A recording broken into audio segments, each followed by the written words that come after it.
du monde par rapport à la liste des inscrits, mais on prend ses forces en marchant. Voilà.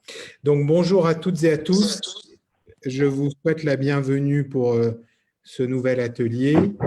Donc, comme vous le savez, 2 fois par mois, au minimum, nous recevons une invitée ou un invité qui, en général, nous présente ses travaux sérieux, ses réflexions politiques, son action d'élu pour une discussion ouverte et libre dans l'esprit de ce que fait Vouloir la République, de tout ce que nous essayons de faire en tant que mouvement citoyen.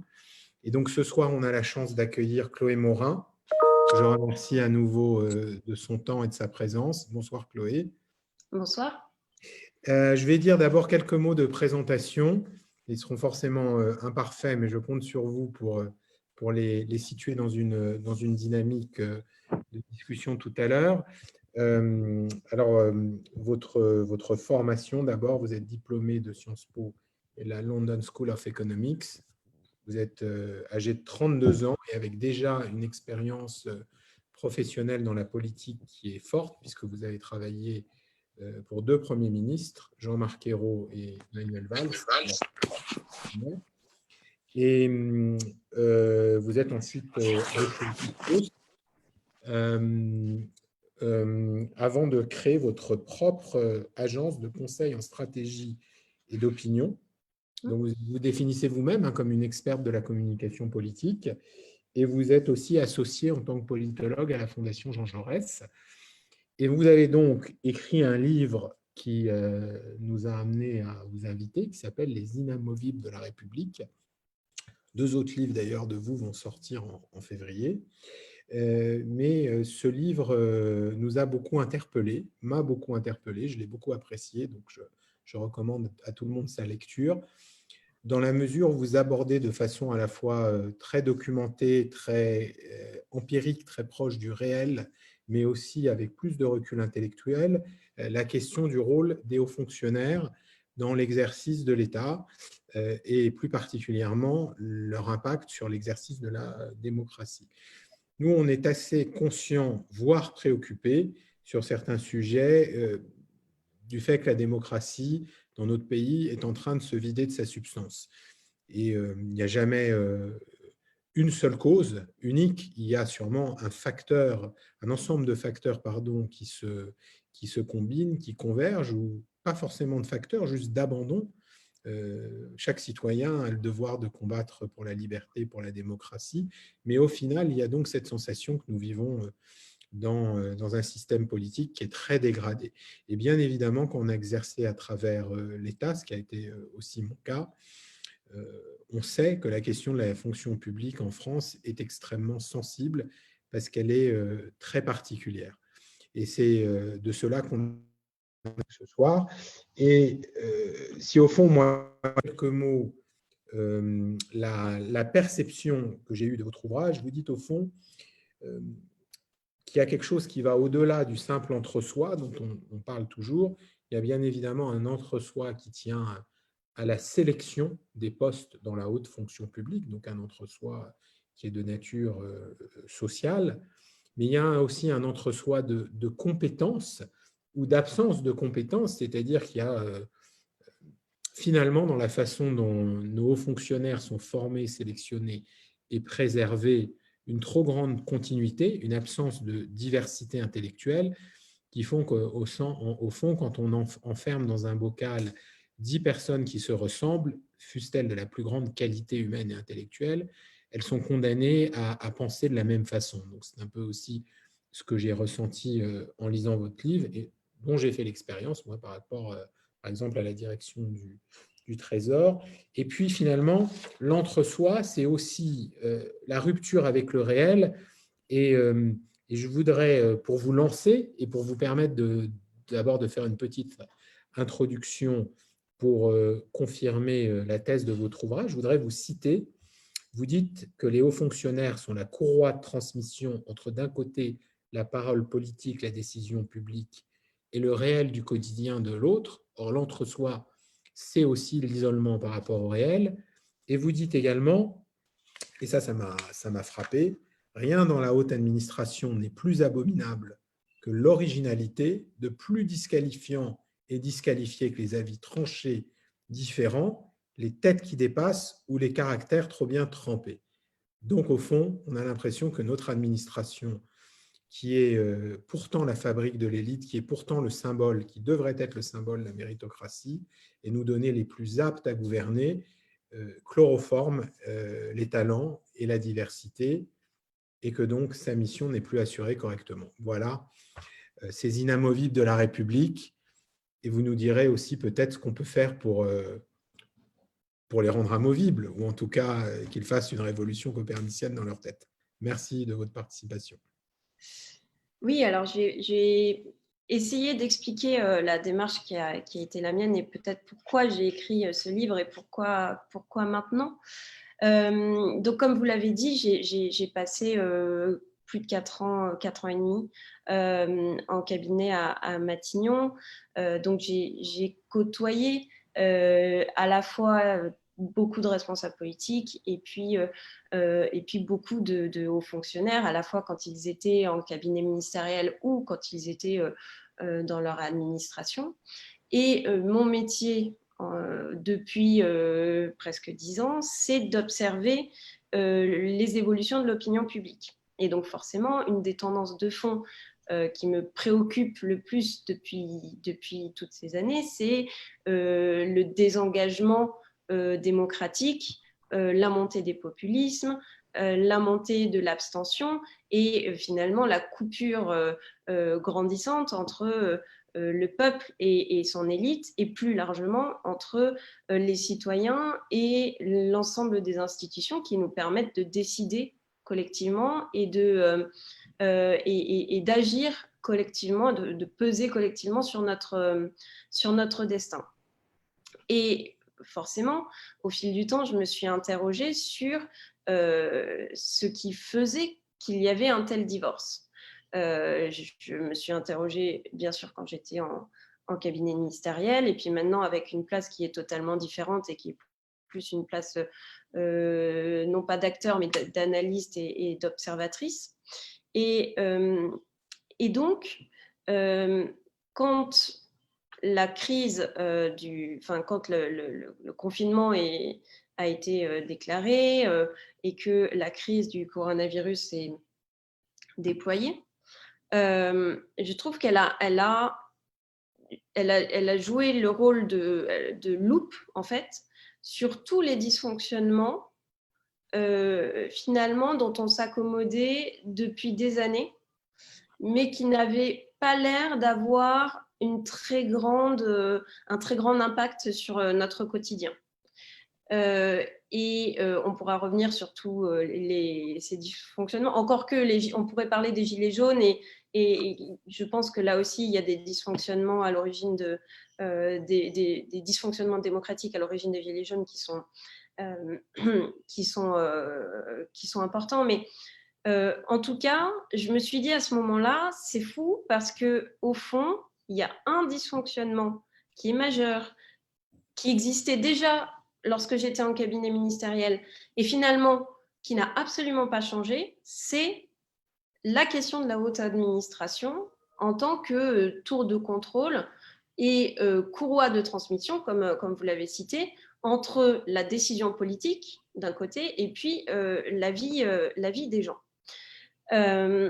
Et donc à ce moment-là, je me suis dit, mais c'est impressionnant, pourquoi rien n'a changé?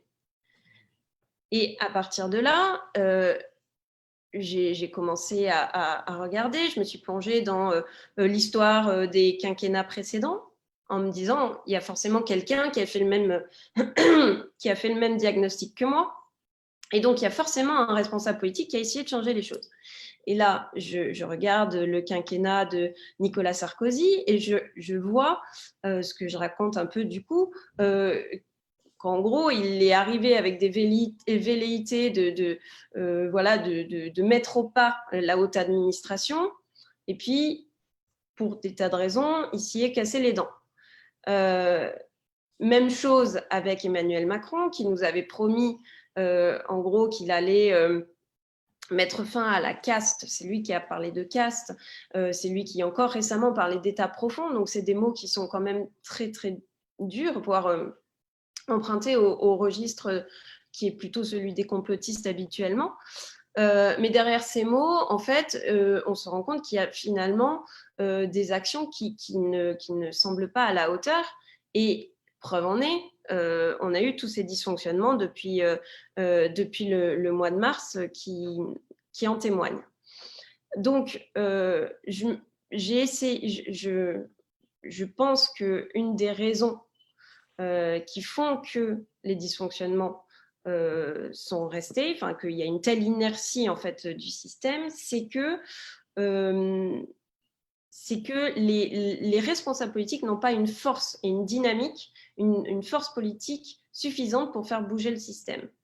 Et c'est la raison pour laquelle j'ai écrit ce livre, en me disant, je vais raconter ce que j'ai vu, ce que j'ai compris de la problématique, en espérant que les citoyens, voilà, que ça ouvre un débat, enfin que ça contribue à nourrir un débat pour le mettre à l'agenda et éventuellement que les responsables politiques s'en saisissent, en fassent un point important de leur programme et à partir de là, aient la capacité d'agir vraiment.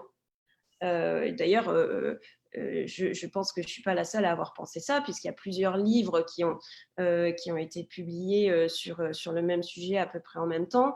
Et puis, il y a des responsables politiques aussi qui en ont fait leur cheval de bataille et qui en avaient fait leur cheval de bataille depuis quelques années, peut-être trop tôt. Je pense à Arnaud Montebourg, par exemple, qui là-dessus est assez en pointe. Une fois que j'ai décidé de livrer mon témoignage et ma contribution, je me suis dit, il y a deux écueils en fait dans cette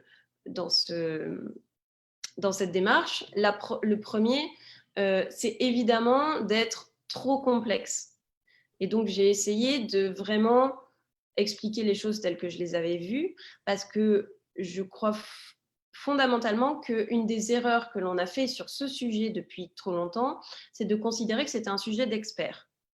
Et moi, je ne pense pas que les hauts fonctionnaires pourront se réformer eux-mêmes. Et donc, délibérément, je ne rentre pas dans toute la technique, parce qu'on peut très vite se perdre dans ces sujets-là.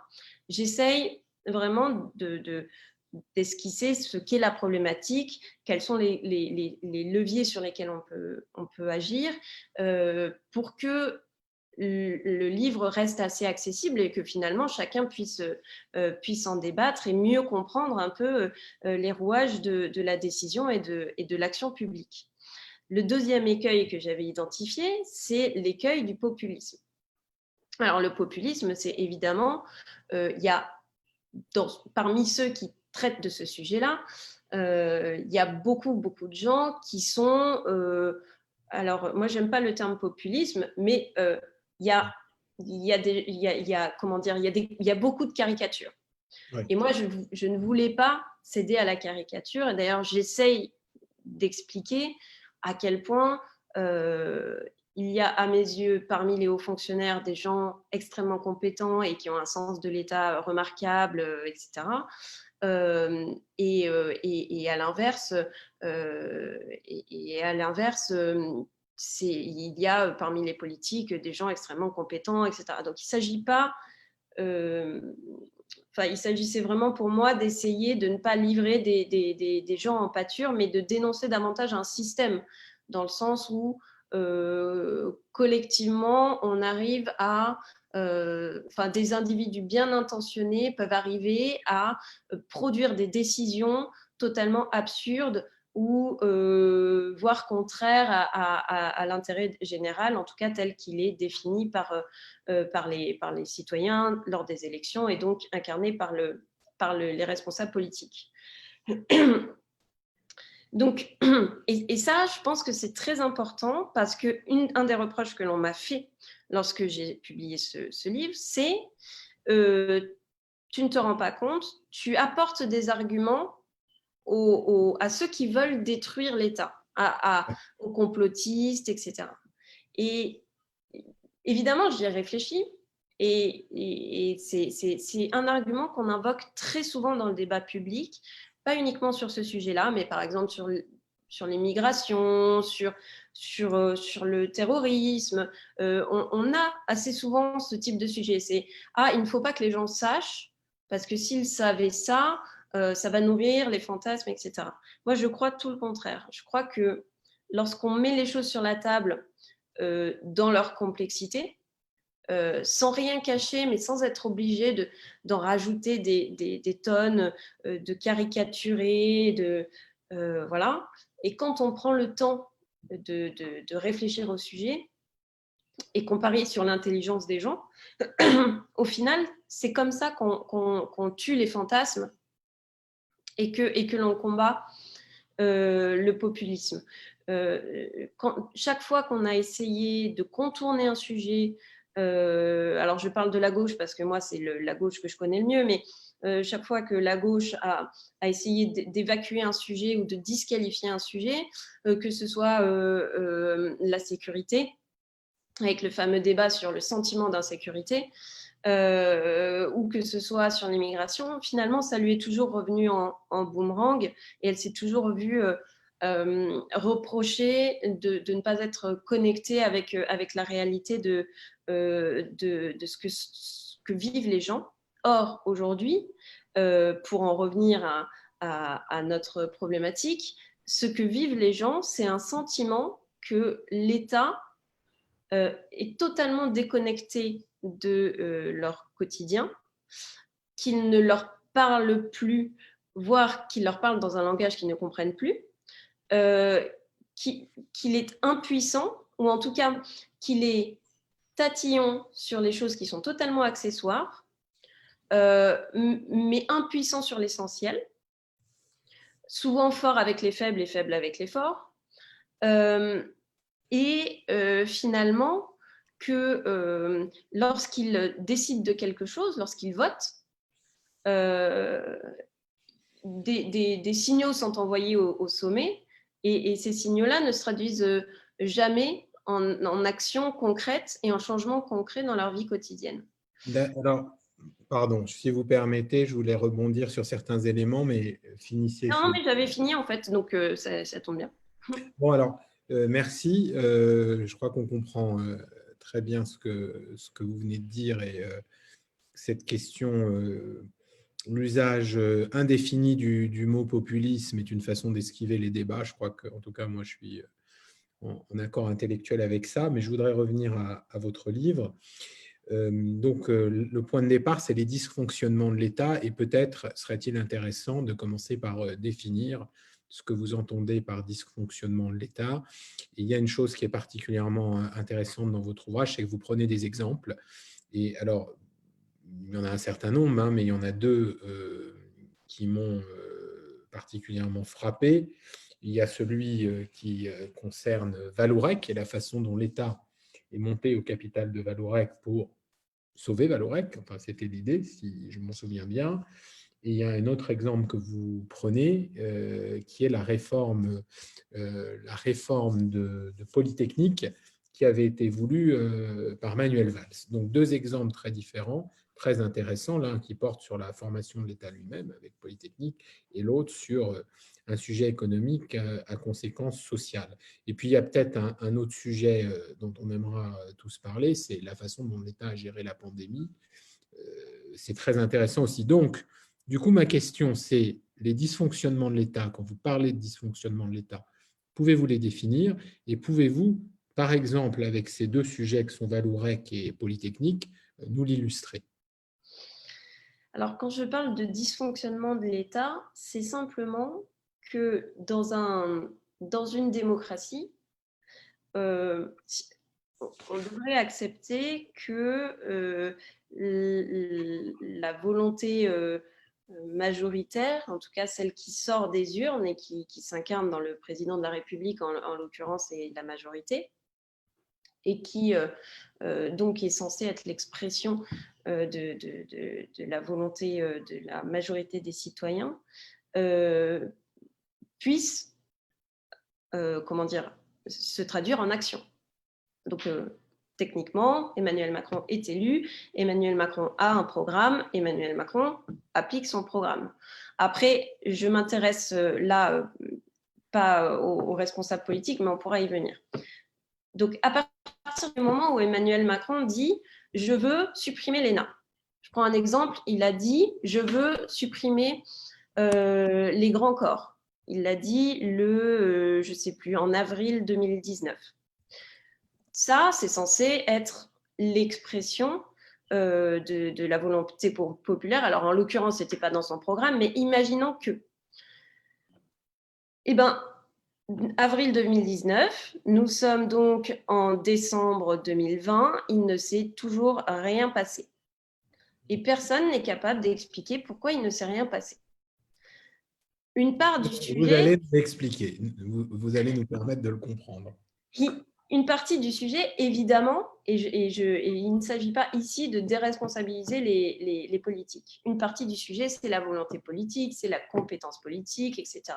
Une fois qu'on a dit ça, on se rend compte, et c'est ce que j'essaye d'expliquer, qu'il y a toute une partie, en fait, de l'action publique qui ne relève plus du politique à proprement parler, mais des rouages de l'administration, et en particulier de la haute administration, et que c'est ces rouages qui ne fonctionnent plus. Ils peuvent ne plus fonctionner pour plein de raisons, et on pourra les lister, mais une des raisons, ça peut être que tel ou tel réseau ou tel haut fonctionnaire considère que cette décision est mauvaise et que donc il faut tout faire pour l'éviter. Ça, c'est pas du complot, parce qu'on a des preuves. Par exemple, on sait que Le Monde citait sur la fameuse réforme de l'ENA le fait que l'ancien Premier ministre, issu du Conseil d'État, son directeur de cabinet de l'époque, issu du Conseil d'État, et le secrétaire général du gouvernement, qui est donc le chef d'orchestre en fait du travail d'écriture des projets de loi, on va dire, pour le compte du gouvernement, lui aussi issu du Conseil d'État, avait juré que jamais on ne supprimait l'ENA. Donc il y a quand même des volontés individuelles parfois qui veulent s'opposer à la volonté politique. Et ça, pour moi, ça pose un problème démocratique fondamental. Il peut y avoir une autre option qui est que finalement, la décision politique s'enlise et qu'il ne se passe rien parce que ça n'embraye pas. Les gens qui doivent activer les bons leviers ne le font pas, pour des raisons parfois qu'on n'arrive même pas à comprendre, et donc à la fin, il ne se passe rien. Et je pense que d'un point de vue citoyen, c'est totalement incompréhensible parce que on ramène toujours tout à notre échelle. Lorsque vous êtes dans une entreprise et que vous avez un patron qui vous demande quelque chose et que vous ne le faites pas, ou qu'il n'y a pas de résultat au bout, généralement, ça a des conséquences.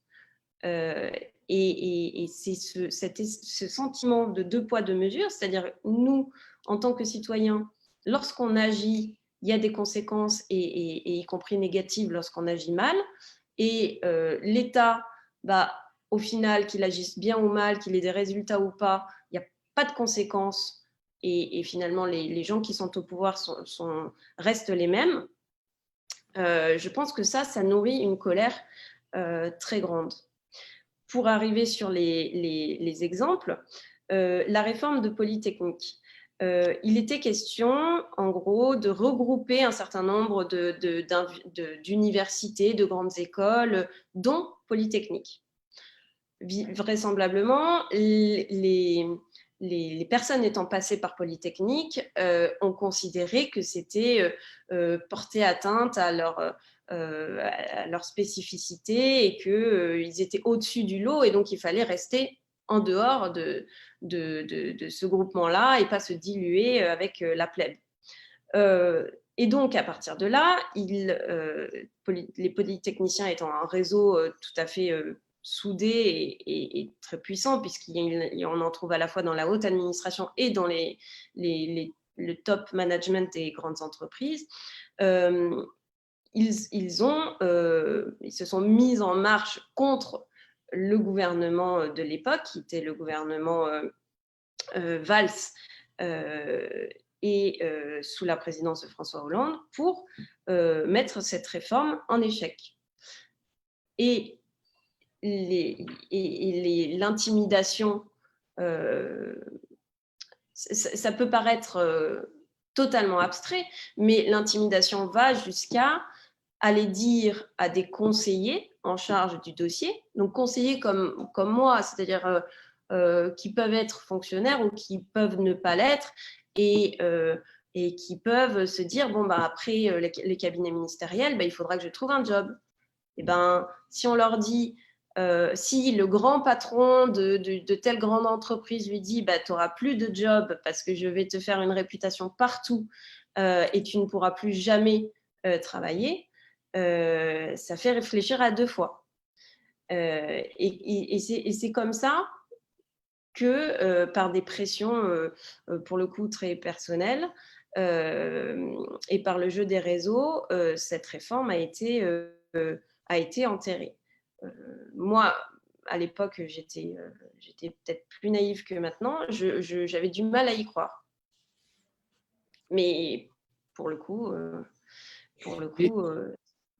Quand vous parlez, avant d'aborder l'autre exemple, celui de Vallourec, qui est très intéressant aussi, je trouve, pour que tout le monde comprenne à quel niveau on se situe. Quand on parle de hauts fonctionnaires, pour vous, on parle de qui en fait?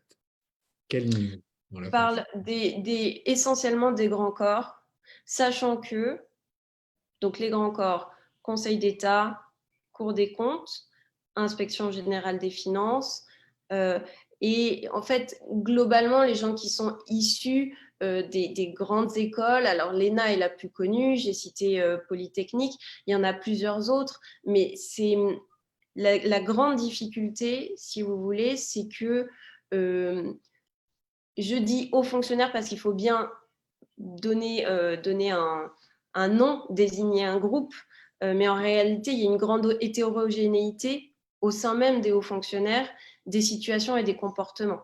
Je dirais que la caricature du haut fonctionnaire, c'est l'inspection générale des finances. Généralement, c'est là qu'on trouve le plus des travers que je dénonce. Mais voilà, et donc ces gens-là, généralement, commencent leur carrière à des postes très élevés dans l'administration. Directement, oui. Donc ils sont, dès qu'ils sortent de l'école, à des postes très élevés. Et finalement, on les retrouve à la tête des grandes administrations, on les retrouve à la tête de grandes entreprises quand ils sont partis pantoufler.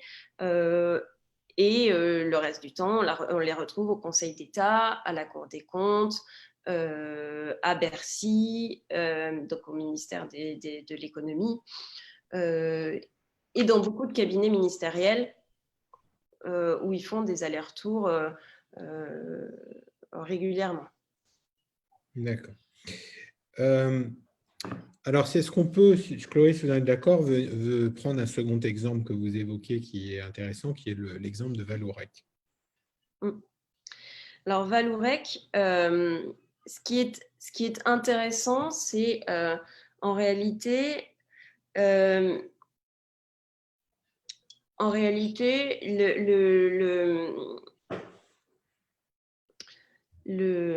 comment dire, je sais pas comment. En fait, le sujet, c'est un sujet c'est le croisement des relations entre l'État et le capitalisme, enfin les entreprises, et les relations personnelles. Parce que ce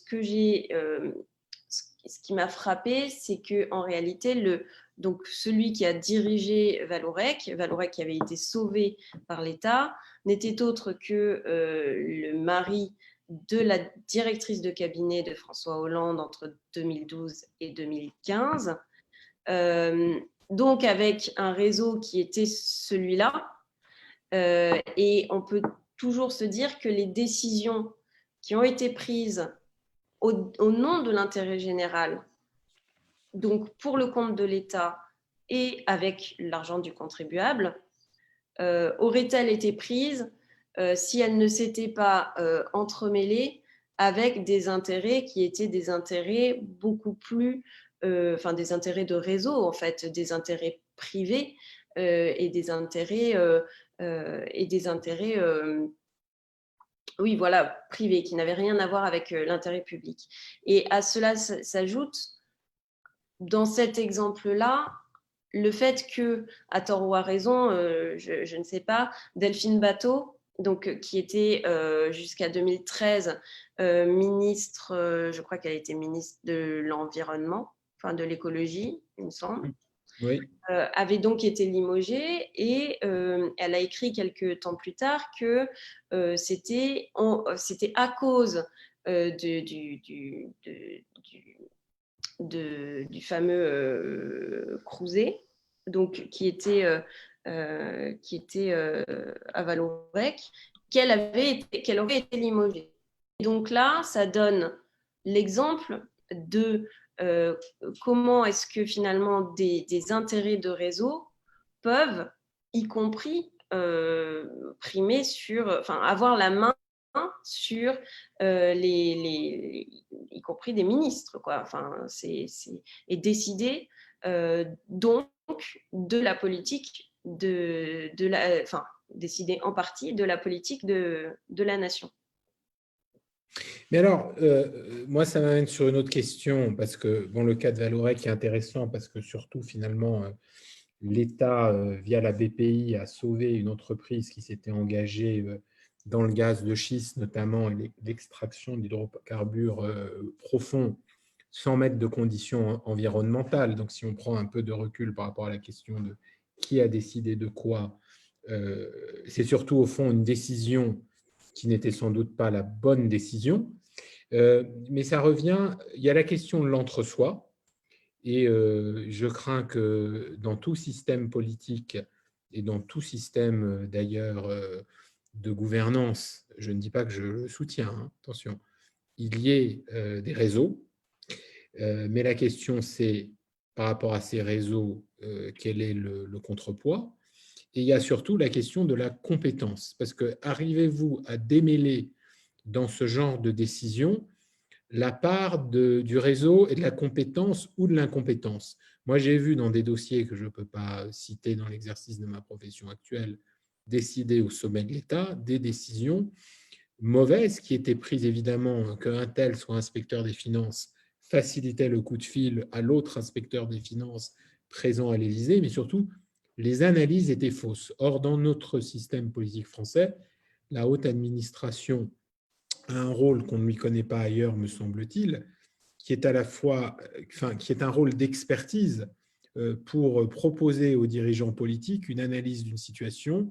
Et dès lors que l'analyse de cette situation est au fond mauvaise et que les dirigeants politiques sont affaiblis, la décision ne peut être que médiocre en réalité. Est-ce que c'est aussi quelque chose que vous avez constaté, Yann? Oui, c'est un des facteurs. Et la difficulté, effectivement, c'est que tous ces facteurs-là se cumulent. Et donc, à la fin, ça donne des décisions qui paraissent de l'extérieur totalement absurdes. Effectivement, le sujet de la compétence est posé. Je dirais que c'est à la fois sans doute un problème d'inadéquation de la formation de ces élites-là à la réalité du monde dans lequel nous vivons.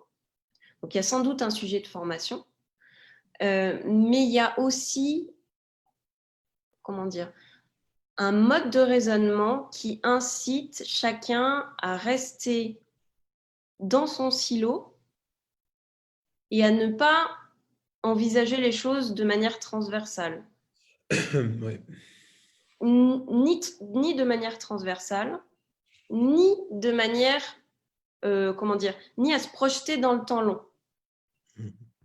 Et ça, c'est aussi un élément, parce que quand on est enfermé dans l'exercice budgétaire qui est annuel et qu'on est finalement jugé que sur une année d'exercice budgétaire, ce n'est pas la même chose que si on se projette sur des décisions à 5 ans ou 10 ans et leurs conséquences. Je vous donne un exemple. Il se trouve que régulièrement, il faut planter des forêts pour... il faut entretenir les forêts françaises pour de multiples raisons, mais notamment pour une raison qui est d'éviter que les montagnes s'effondrent lorsqu'il y a trop de pluie, etc.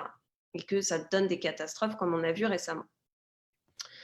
Pour planter des forêts, il faut consentir un investissement de base qui peut être conséquent. Imaginons que pour renouveler toutes les forêts, je vous dis des chiffres totalement fictifs, mais pour renouveler toutes les forêts qu'il faudrait pour 20 ans, il faille 1 milliard. Et qu'en bout de chaîne, si on ne renouvelle pas ces forêts, dans 20 ans, on sait qu'on aura des catastrophes, des éboulements, tout un tas de choses, pour un montant de 20 milliards. Logiquement, on a intérêt à investir le 1 milliard aujourd'hui. Et ben, la difficulté, c'est qu'aujourd'hui, rien n'incite l'État à investir, enfin l'État, c'est-à-dire celui qui va prendre la décision, rien ne l'incite à investir ce milliard-là. Alors que d'un point de vue de l'intérêt général et sur un temps long, il a tout intérêt à l'investir.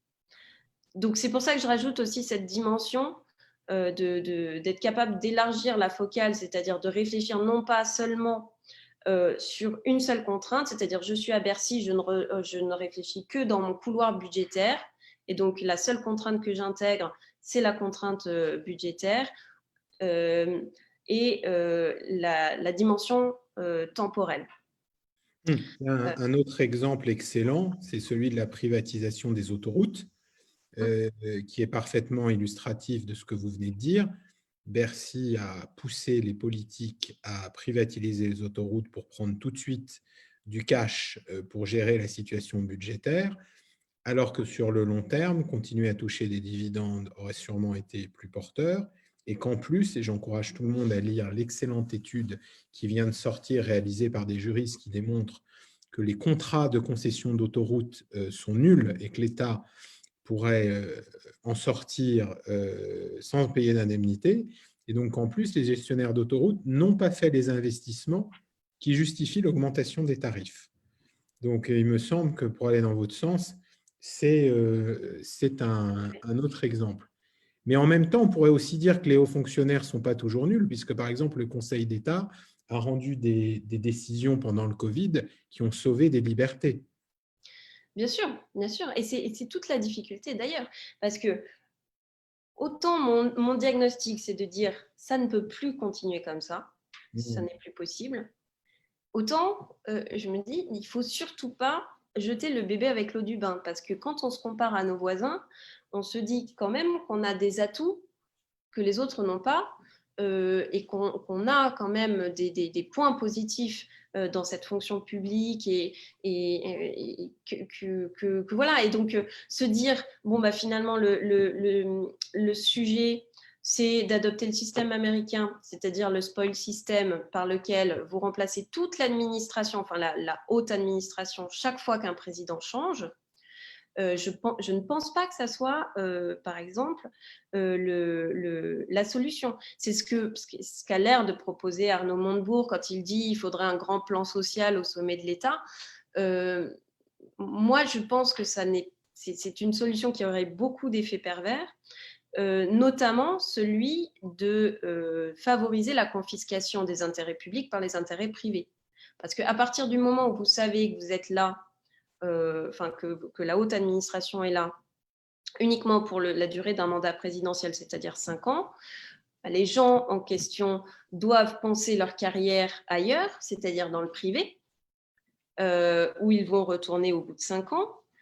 Et donc, ils vont intégrer leur passage au service de l'État comme devant être au service d'une carrière qui, elle, est une carrière privée et individuelle.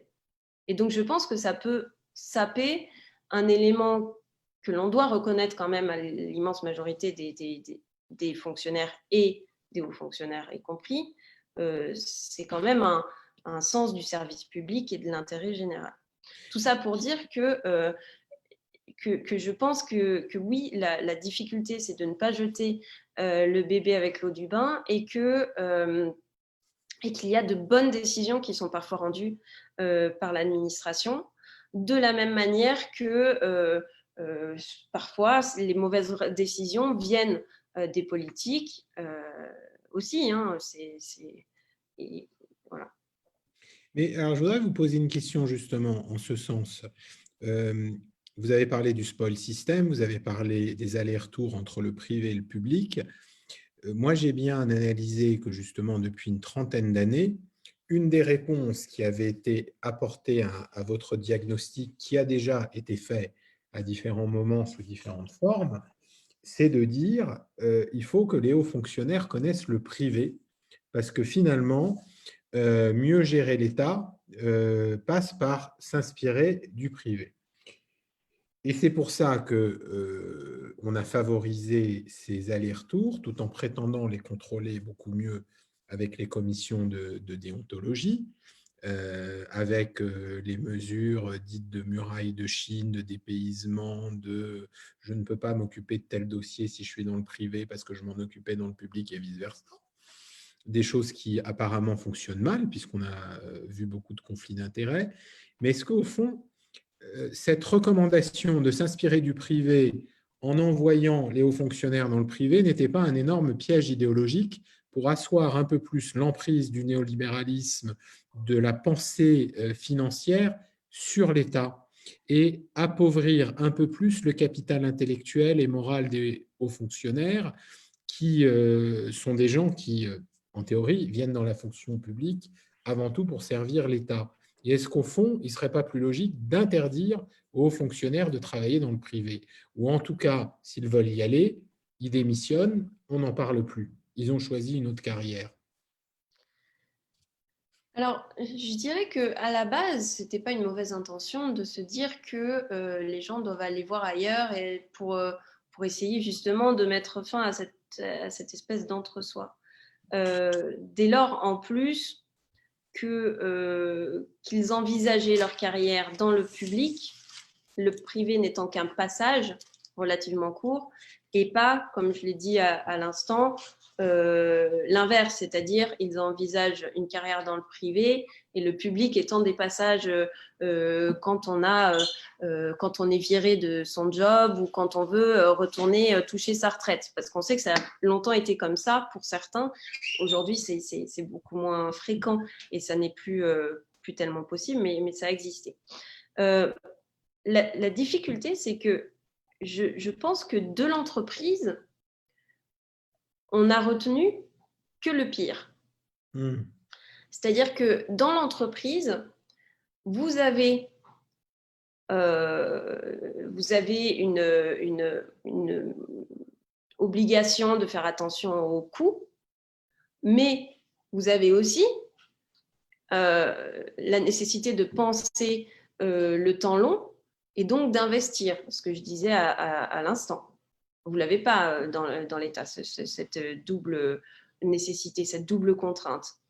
Donc, vous n'avez plus que la politique du rabot qui fait que pour économiser 50 millions ou 100 millions ou 100 et quelques millions de renouvellement des stocks de masques, on finit par ne pas renouveler les stocks de masques. Et on a fait 100 millions d'économies, mais aujourd'hui, on en est à quelques centaines de milliards de dépenses à cause de la crise du Covid. Donc, c'est des raisonnements comme ça qui sont totalement bancals. Et puis, j'ai perdu ce que je voulais dire après. Et oui, on en a retenu aussi, par exemple, le fait que dans l'entreprise, vous avez intérêt à être créatif, innovant. La différence est plutôt appréciée. Et ça, par contre, on n'a pas importé de l'entreprise du tout. C'est-à-dire que quand vous êtes dans une réunion avec des hauts fonctionnaires, généralement, chacun a le sens de la hiérarchie, chacun sait qui est le chef, en gros, et tout le monde va éviter de se prononcer jusqu'à ce qu'on sache ce que le chef pense, et ensuite tout le monde va tomber du bon côté. Alors que dans une entreprise, alors je ne dis pas que ça existe dans toutes les entreprises, parce qu'il y a une culture française qui est assez particulière quand même de ce point de vue-là, mais dans l'entreprise, vous avez quand même davantage d'espace pour la créativité, la contradiction, etc. Donc ça, c'est un exemple pour dire qu'on aurait pu envisager qu'on prenne de l'entreprise ce qui est intéressant à prendre. En fait, on n'en a pris que les points négatifs, je dirais. Oui, il y a aussi les exigences de gestion. Je veux insister sur ce point culturel et intellectuel, c'est-à-dire que les gens dans la haute fonction publique qui ont fait des allers-retours avec le privé ou qui sont sensibles aux théories qui fonctionnent par ailleurs en matière de gestion, ont voulu les appliquer sur des secteurs essentiellement étatiques au sens faisant partie du bien commun, comme l'hôpital. On peut se poser une question démocratique auquel, a priori, les hauts fonctionnaires peuvent sembler répondre à la place des politiques, qui est, je le dis très simplement, peut-on gérer un hôpital comme une entreprise? Bon, et donc là, il y a un problème important qui est de nature intellectuelle, c'est-à-dire qu'en plus de ce que vous avez tout souligné, l'homogénéité sociale, l'homogénéité culturelle, la reproduction, la continuité, etc., il y a en plus une vraie grille de lecture qui s'applique partout et donc qui corrompt la pensée publique, il me semble. Parce que ce qui est important, c'est la diversité. Et c'est encore une fois, si tout le monde pense pareil, on vous rejoint là-dessus pertinemment, du coup, il n'y a plus de pensée en réalité, si tout le monde pense pareil.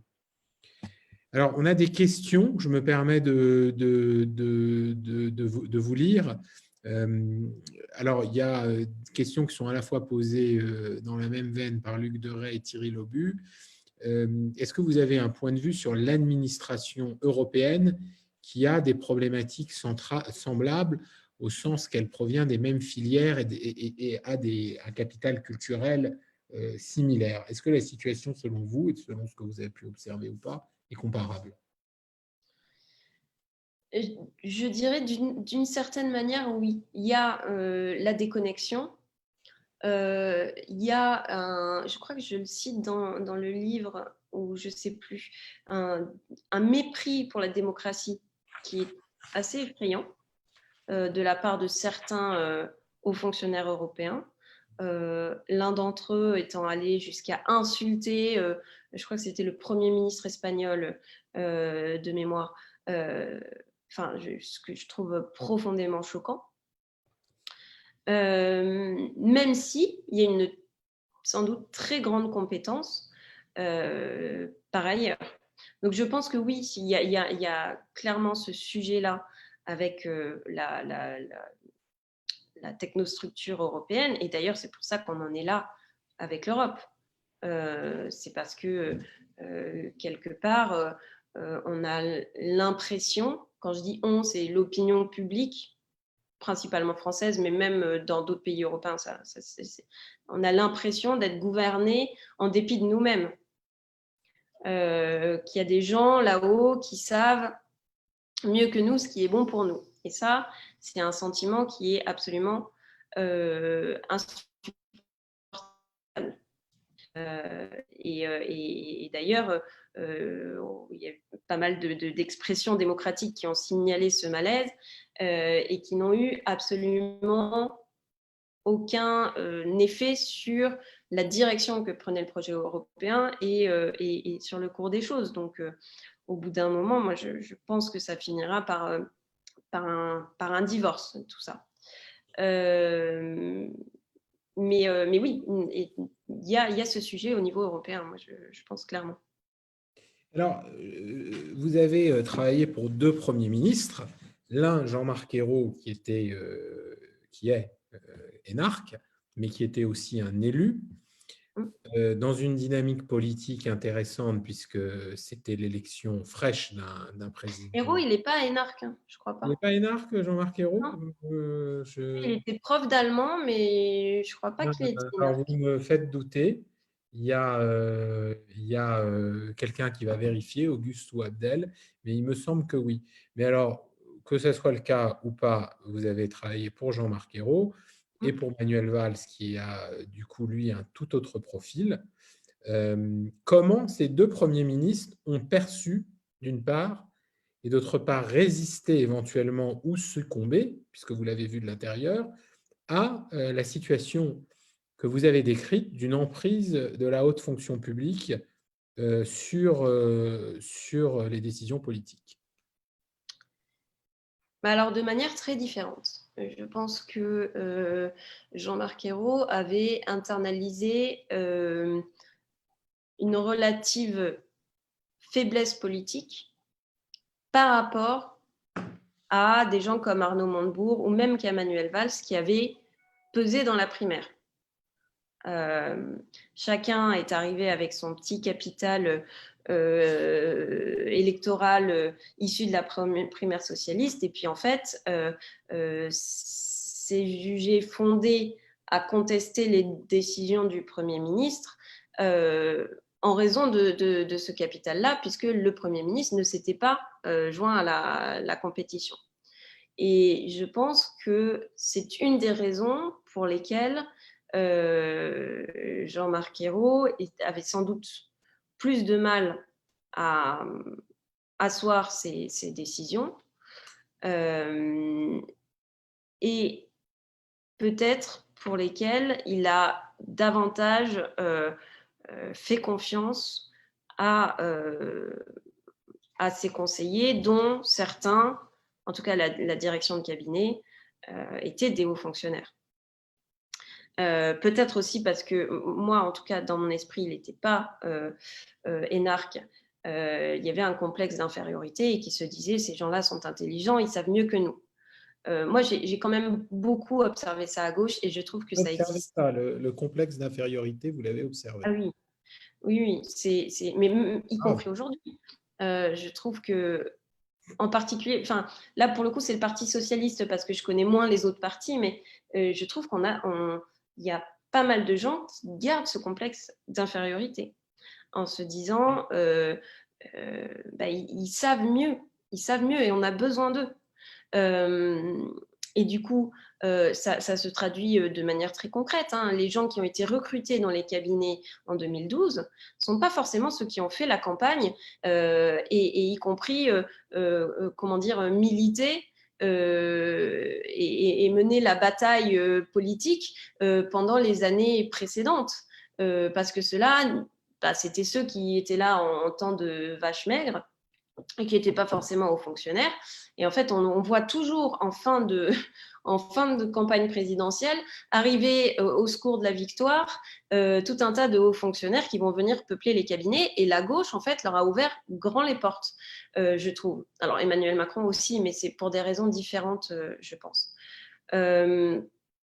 Et donc, je pense, oui, que Jean-Marc Ayrault a beaucoup fait confiance à la haute administration.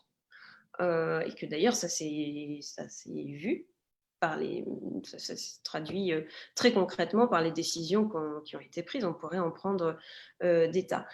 Je pense que Manuel Valls, c'était un peu différent parce qu'il est arrivé à un moment où finalement, c'était après la défaite des municipales pour le Parti socialiste. Donc, c'était un choc assez rude. Il voyait bien que le quinquennat était en train de partir de travers. Et donc il a essayé d'avoir une impulsion politique et un pilotage plus politique de sa majorité et de son gouvernement. Du coup, pour prendre un exemple très concret, je pense que la manière dont il a géré le secrétaire général du gouvernement par rapport à la manière dont celui-ci a été géré par Édouard Philippe dans les 3 années qui ont suivi le quinquennat de Hollande, illustre bien ça, c'est-à-dire que finalement, pendant que Manuel Valls était Premier ministre, le secrétaire général du gouvernement restait secrétaire général du gouvernement, donc il était à sa place. Sous Édouard Philippe, on a l'impression que le Premier ministre lui a donné plus de pouvoir qu'il n'aurait dû en avoir de par ses prérogatives normales. Et donc, il a pris des libertés qui n'étaient sans doute pas souhaitables, en tout cas de mon point de vue. Et donc, je pense que la gestion, pour en revenir au rapport entre le Premier ministre et la haute administration, a été quand même très différente. Le résultat politique, peut-être pas beaucoup, mais la gestion telle que je l'ai vue, oui, était très différente. Ouais. Alors, je lis juste un commentaire, puisqu'on parlait de l'Europe, de Christian Lemaire, qui nous dit « Je travaille beaucoup avec l'administration européenne où nous retrouvons les mêmes difficultés. » Christian travaille donc chez Amundi. « Cela est amplifié par la commission qui a 27 directions générales. Quelle entreprise aurait 27 DG et qui échange peu et 35 000 fonctionnaires ?» Donc, pour illustrer un peu plus votre propos. Alors, nous avons d'autres questions.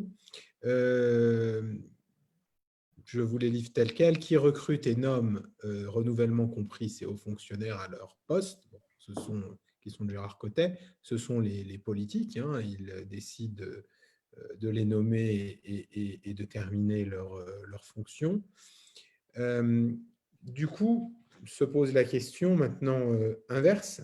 Et à travers ce que vous venez d'évoquer, donc du contrôle en fait des politiques sur les hauts fonctionnaires. Donc vous avez parlé de je ne sais plus quel était votre terme, de fascination, de déférence. Quel était votre terme pour exprimer la relation qu'ont les politiques avec les hauts fonctionnaires? Il y a une forme de fascination et de complexe d'infériorité de certains d'entre eux.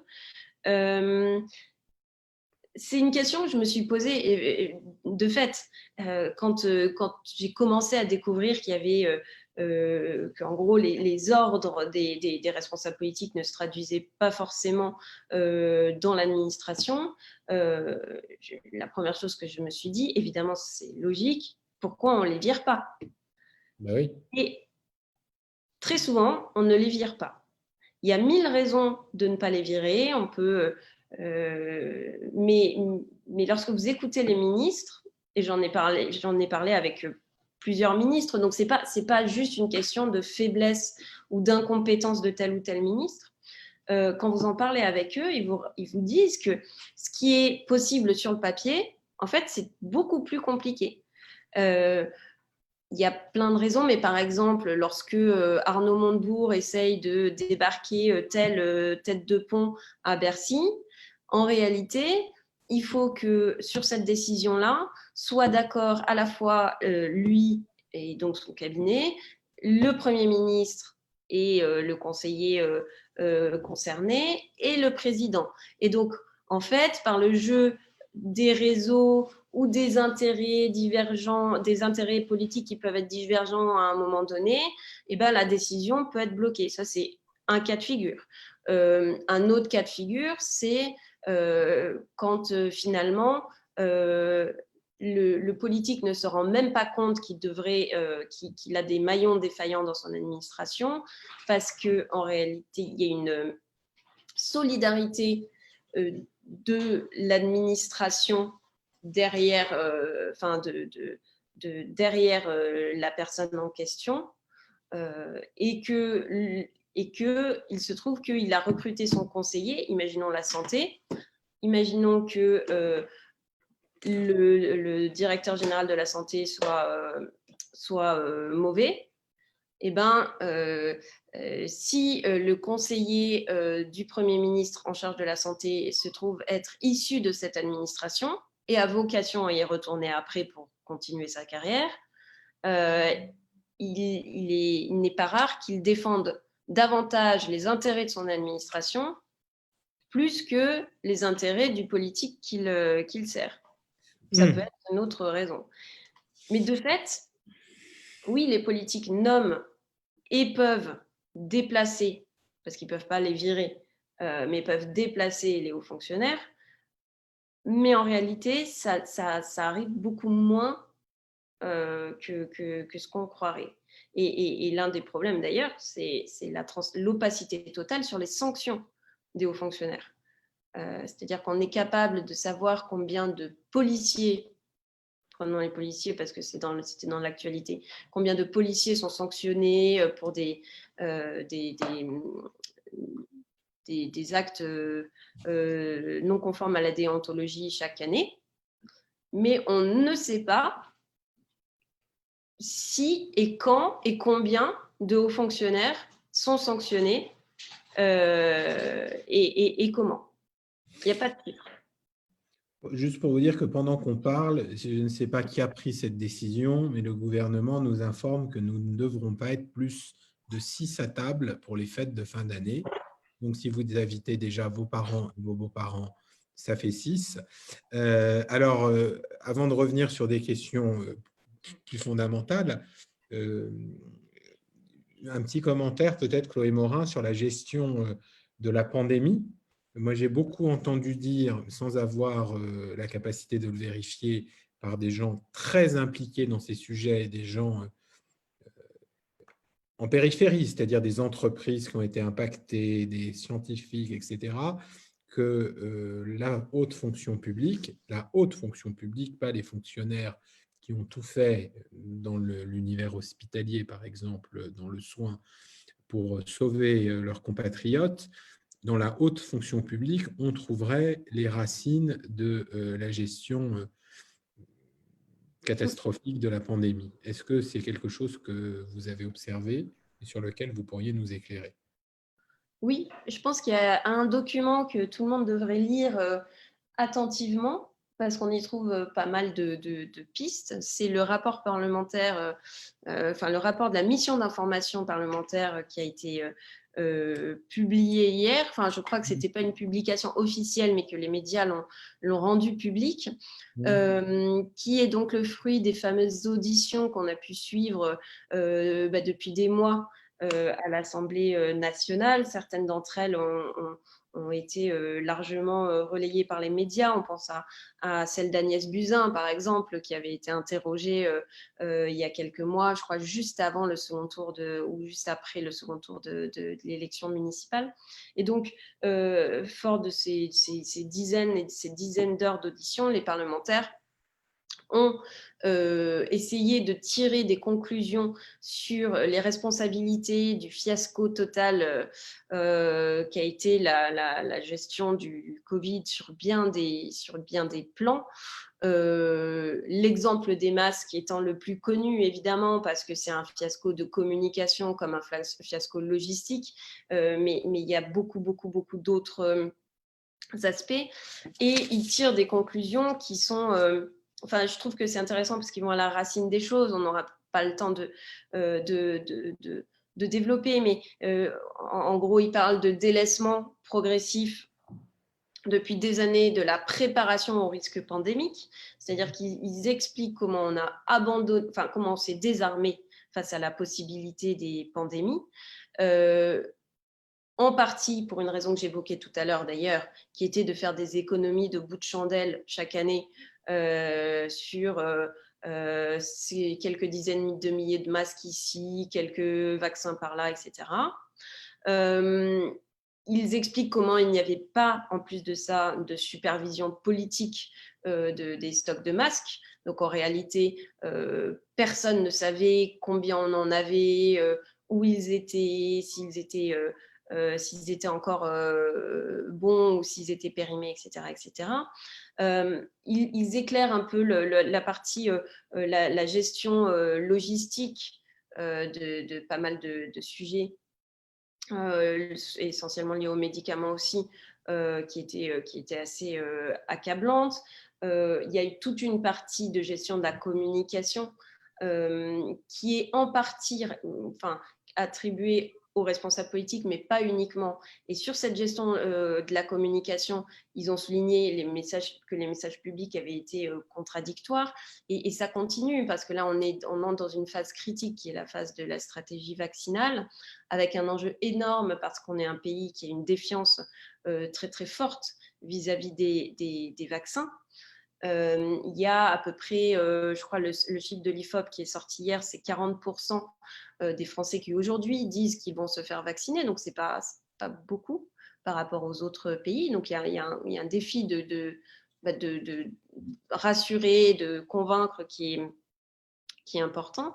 Et là, on voit déjà dans la communication publique des incohérences assez nombreuses. Donc je pense que c'est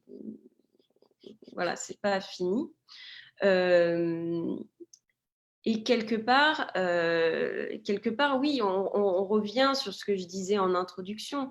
Cette crise a produit un effet loupe sur tout ce qui dysfonctionnait déjà depuis longtemps dans l'administration, mais qui n'avait pas d'impact très, très grave, entre guillemets, parce que les enjeux étaient plus faibles. Là, il y avait des vies en jeu, il y avait une pression temporelle, enfin, il y avait besoin de réagir vite, de prendre des décisions importantes, sans le recul, sans recul, etc. Et donc forcément, ça a été beaucoup plus violent. Chaque décision, chaque mauvaise décision a eu un impact beaucoup plus important qu'en temps de non-crise.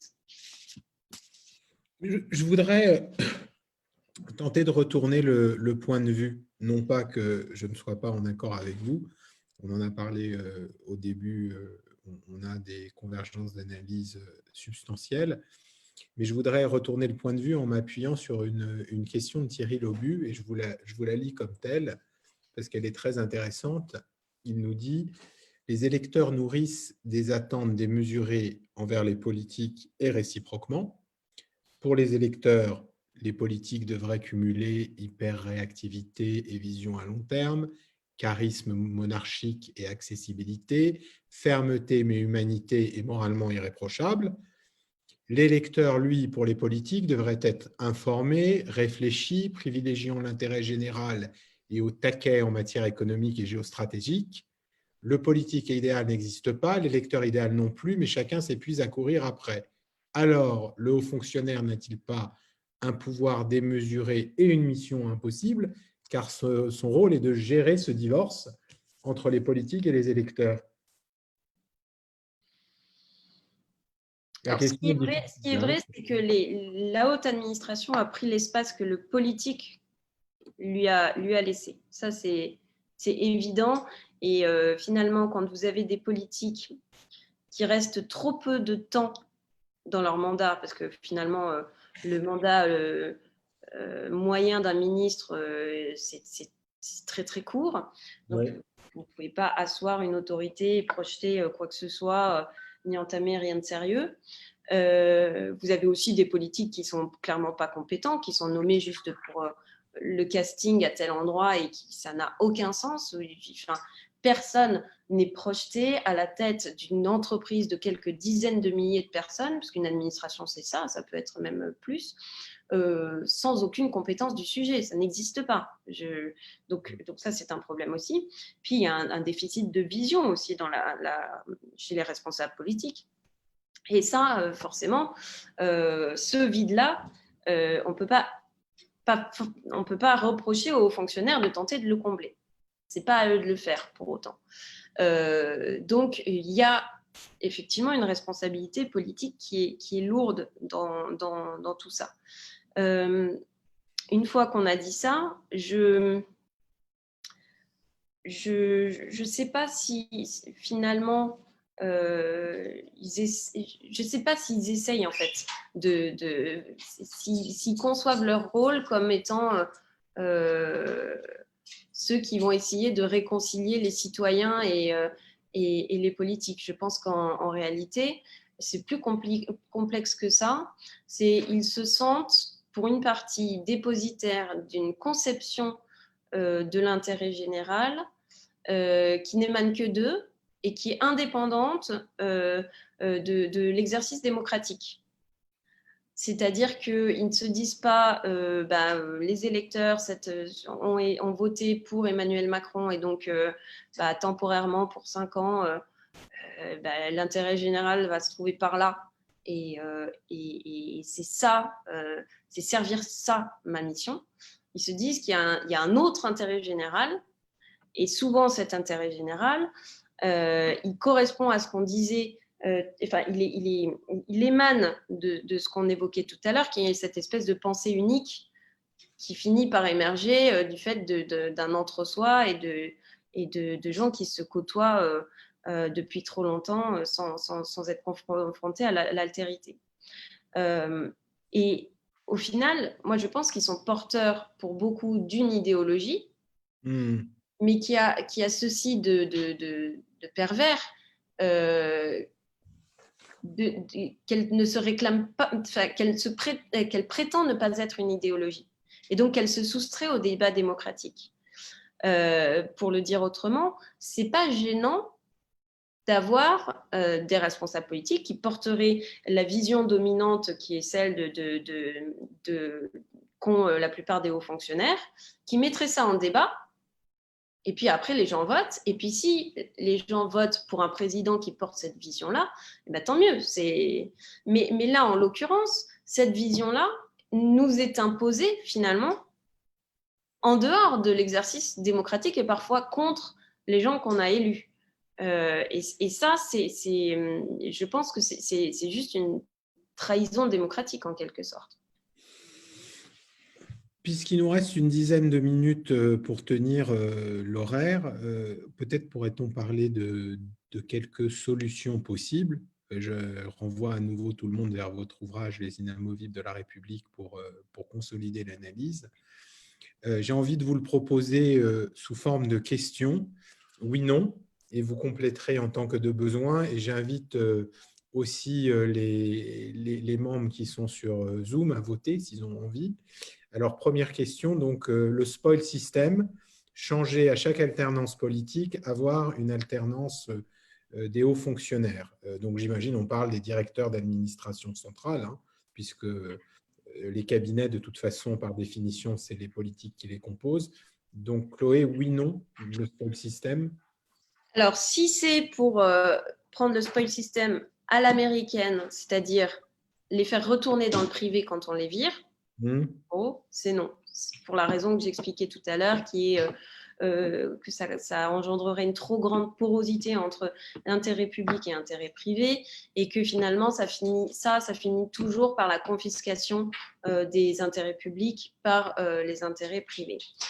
En revanche, s'il s'agit de changer un certain nombre de hauts fonctionnaires avec l'alternance politique pour qu'ils aillent ailleurs dans l'administration et qu'ils restent fonctionnaires, mais qu'ils aillent occuper d'autres postes, peut-être dans d'autres domaines ou peut-être moins importants, je ne sais pas, temporairement, oui, clairement. Il y a un problème c'est les inamovibles, il faut pouvoir les bouger, et les bouger quand le pouvoir politique change, mais aussi et surtout quand ils ont quand il faut les mettre devant la responsabilité, quand ils sont défaillants, quand manifestement on considère que telle administration est mal pilotée, ou que tel projet n'avance pas, ou que telle politique n'a pas de résultat. Ça me semble encore plus important que de les changer en fonction des alternances politiques. Alors, autre idée, pouvoir recruter de façon beaucoup plus simple, aujourd'hui c'est possible mais c'est difficile, hors de la fonction publique, des gens qui peuvent exercer des postes de direction dans la fonction publique qui sont aujourd'hui dévolus uniquement à des hauts fonctionnaires, et même, comme vous l'avez très bien expliqué, certains postes à certains corps en particulier. Est-ce que ça améliorerait la situation? Oui, je pense. Pour le coup, je m'interroge même sur... il y a une question qu'il faudra poser un jour, même si j'ai pas de... je fais une parenthèse, je n'ai pas d'avis définitif sur toutes les solutions.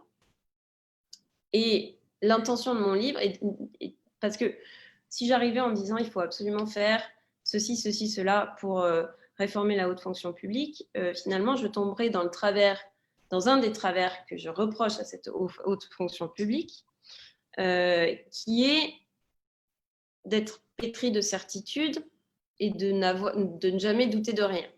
Donc, il y a beaucoup de solutions sur lesquelles je m'interroge et qui peuvent avoir des effets pervers. Mais y compris, donc, ouvrir des postes à des profils différents, mais y compris aller jusqu'à poser la question du statut de la fonction publique dans la haute fonction publique, je pense que cette question doit être posée pour la même raison que ce que je disais tout à l'heure. Les questions que l'on ne pose pas, elles finissent toujours par nous exploser à la figure. Donc autant les poser et savoir pourquoi est-ce qu'on ne choisit pas telle ou telle option au terme d'un débat, plutôt que s'interdire de poser des questions. Parce qu'il y a quand même, pour tout décisionnaire politique, en admettant qu'il veuille se libérer de l'emprise de ces fonctionnaires qui sont, c'est vrai, souvent méfiants envers les citoyens, il y a quand même aussi un problème de vivier.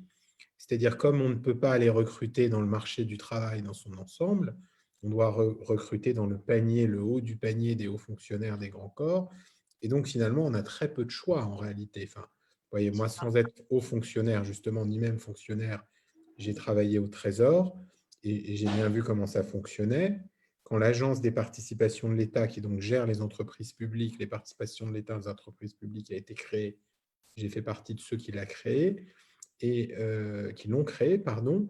Et donc, on avait cherché à recruter dans le privé des gens sur la base de l'idée que si on mettait des compétences du privé avec des compétences du public, si par exemple on faisait venir des avocats d'affaires, des banquiers d'affaires au sein de l'administration, on allait être meilleur pour gérer les participations publiques.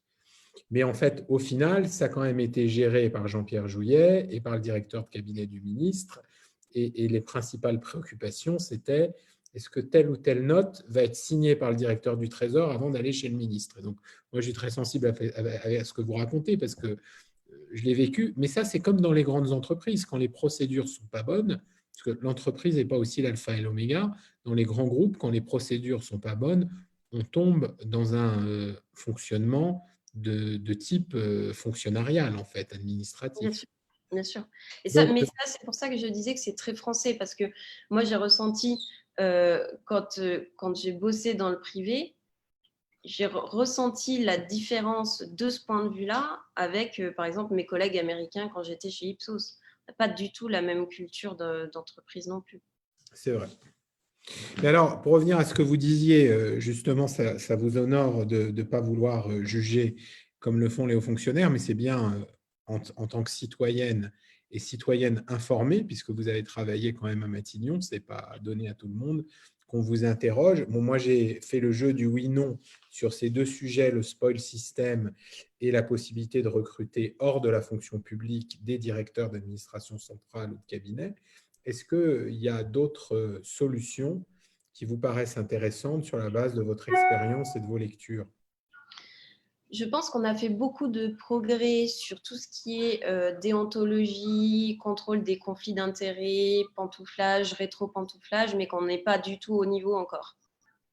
En termes de moyens, de moyens de contrôle, peut-être moins sur les principes qui maintenant me semblent à peu près affirmés, encore qu'il y a toujours des trous dans la raquette forcément, hein.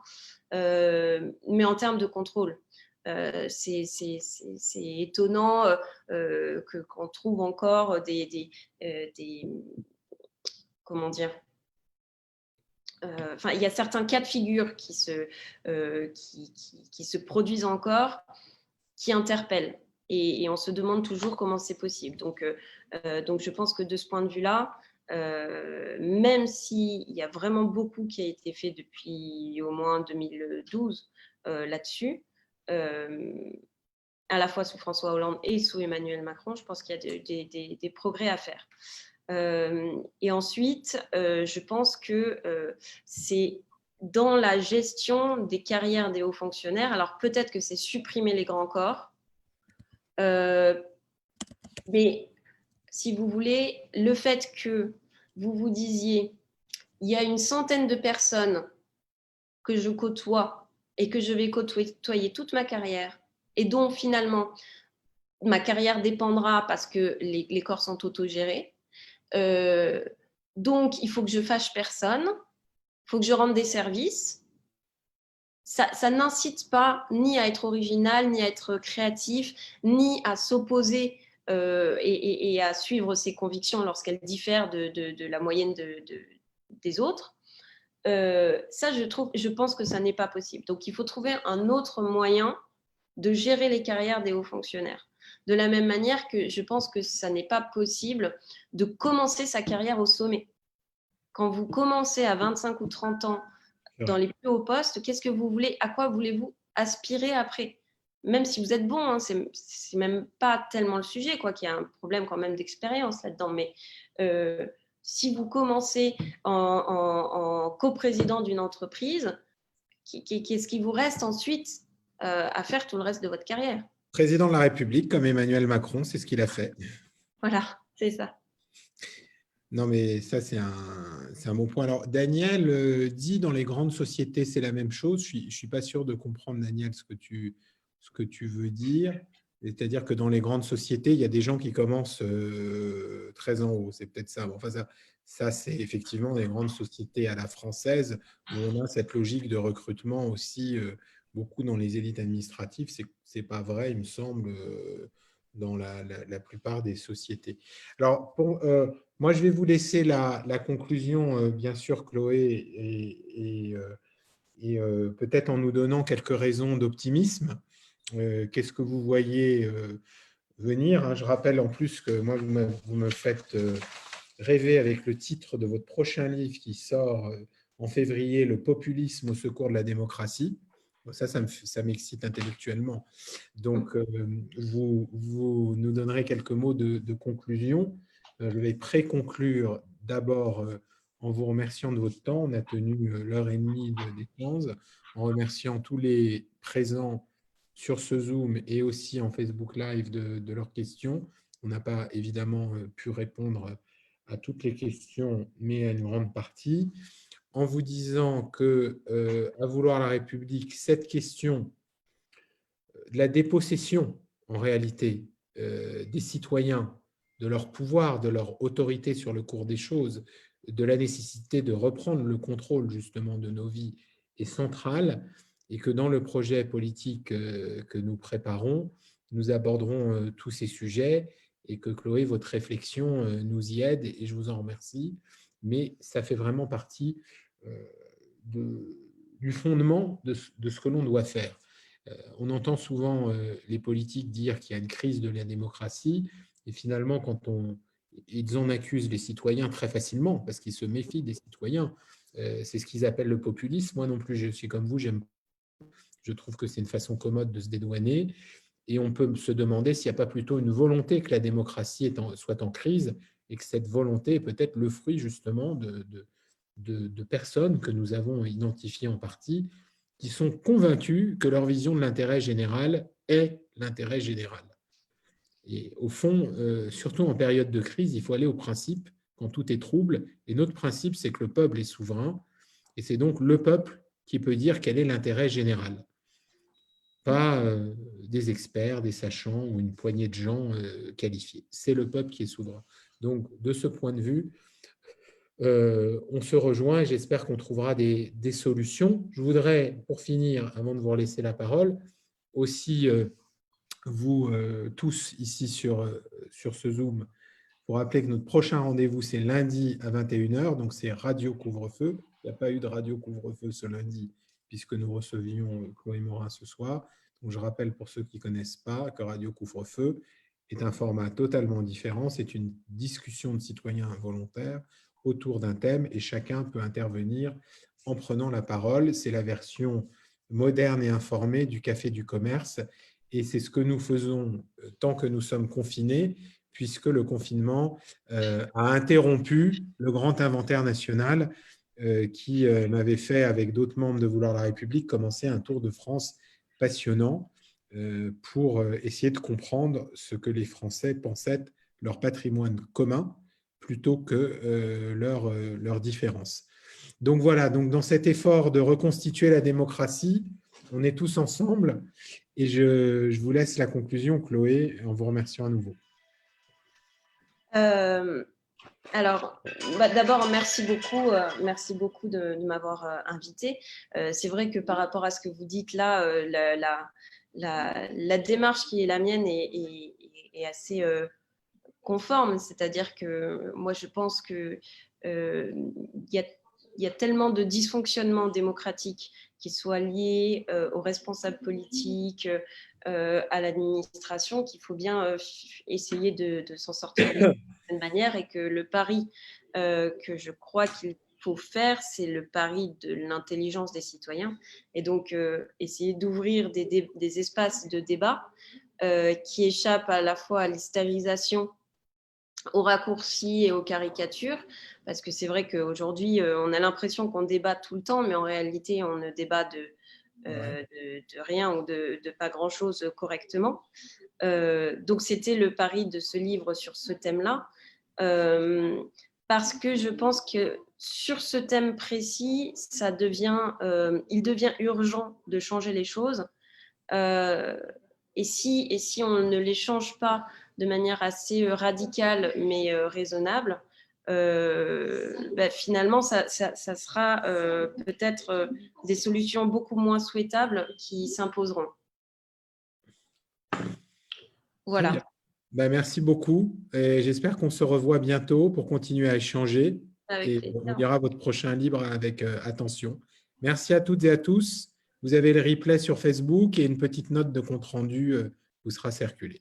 À bientôt. À lundi. Merci. Au revoir.